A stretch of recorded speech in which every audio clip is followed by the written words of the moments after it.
Doctor صاحب میرا ایک سوال ہے کہ پاک بھارت جنگ 2025 ایک دفعہ تو ہو کے 4 دن کے بعد ختم ہو گئی. آپ کیا سمجھتے ہیں کہ ہمارے پاکستان کے جو بین الاقوامی تعلقات ہیں، بین الاقوامی برادری میں پاکستان جہاں کھڑا تھا اس جنگ سے پہلے، آج کہاں کھڑا ہے؟ یہ برادری ہمیں کیسے دیکھے گی؟ ڈاکٹر صاحب دیکھیں، تعلقات بین الاقوام میں ایک اور بڑی معروف تھیوری ہے، اسے ہم کہتے ہیں فوکسنگ ایونٹ یا ٹپنگ پوائنٹ تھیوری. وہ عام طور پہ ہوتا یہ ہے کہ جو فارن پالیسی ہے نا، یا ملکوں کے جو تعلقات ہیں، یہ بعض اوقات حکومتوں کے بدلنے سے بھی نہیں بدلتے اور کئی ڈیکیڈز تک چلتے ہیں. لیکن ٹپنگ پوائنٹ کا مطلب ہے کہ کوئی ایک incident all of a sudden پوری پالیسی میں ایک میجر شفٹ لے آتا ہے. 10 مئی کا جو دن ہے نا، وہ آپ کا ٹپنگ پوائنٹ ہے اور فوکسنگ ایونٹ ہے.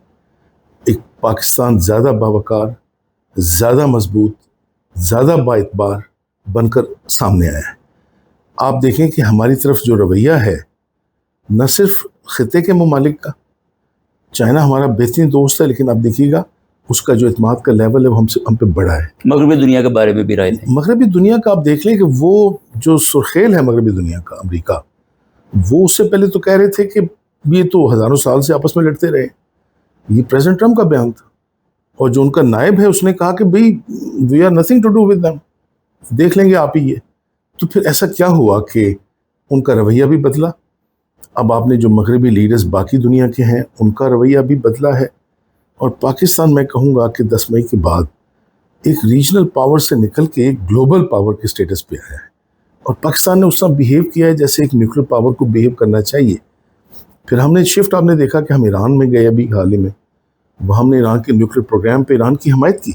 یہ آج تک کوئی ملک نہیں کر سکا. یہ ایک میجر شفٹ ہے.